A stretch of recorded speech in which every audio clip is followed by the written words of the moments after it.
वजीर बल्दी नज़्म केटी रामाराव ने केसीआर को जेल में डालने बीजेपी के कौमी सदर जेपी नड्डा की रिमार्क्स पर बरहमी का इजहार किया।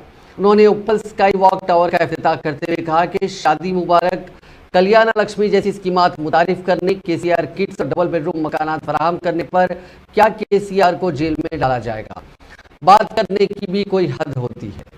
23 वर्षों में केसीआर ने दीगर सियासी जमातों से काफी बेहतर काम किया। उन्होंने कहा कि पेशरफ कांग्रेस हुकूमत के दौर में बरखी के मसाइल थे, तहम मौजूदा हुकूमत मुख्तलिफ शोबों के लिए 24 घंटे बरखी सरबराह कर रही है। मौसम गर्मा में पानी की किल्लत का सामना था, तहम मौसम गर्मा के दौरान पानी की किल्लत के मसले को हल किया गया। कांग्रेस के कायदीन अब मगरमच्छ के आंसू बहा रहे हैं। उन्होंने कहा कि गुज़िश्ता 9 वर्षों के दौरान हैदराबाद और तेलंगाना को काफ़ी तरक्की दी गई। केसीआर हुकूमत गरीबों का ख्याल रखती है। ये स्काई वॉक मुल्क के तवील स्काई वॉक्स में से एक है। इसको 36 करोड़ 50 लाख रुपए के सर्वे से हैदराबाद मेट्रोपॉलिटन डेवलपमेंट अथॉरिटी की जानिब से तामीर किया गया है।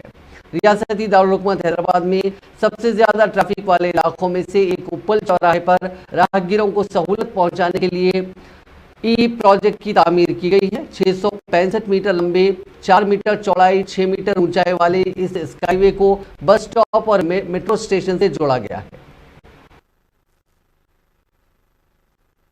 మిమ్మల్ని నేను కోరేది ఒకటే, ఈ 9 ఏళ్లలో హైదరాబాద్ మహానగరంలో చక్కగా శాంతి భద్రతలు చక్కగా ఉన్నాయి.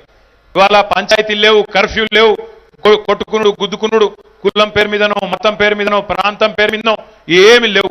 ప్రశాంతంగా హైదరాబాద్ ఉన్నది కాబట్టి పెట్టుబడులు వస్తూ ఉన్నాయి. కానీ వాళ్ళు రాబందుల్లాగా ఎదురు చూస్తూ ఉన్నారు కొంతమంది. ఎట్లున్నదంటే ఈ కాంగ్రెస్ వాళ్ళని చూస్తేనే నాకు గమ్మత్ అనిపిస్తుంది.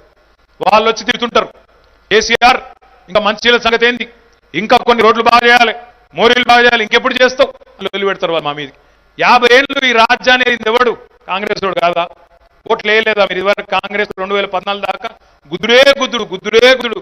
50 ఏళ్ళు వాళ్ళనే, 50 ఏళ్ళు దేశాన్ని రాష్ట్రాన్ని నడిపినోడు వచ్చి మళ్ళా ఇది ఇట్లెందుకుంది అది అట్లెందుకుంది అని రాగాలు తీస్తే ఏం చెప్పాలి? మరి 7 అన్నవన్నా నువ్వు ఉన్నప్పుడు ఏం చేసినావు? మరి గుడ్డి గురగాల పనులు తోమినావా?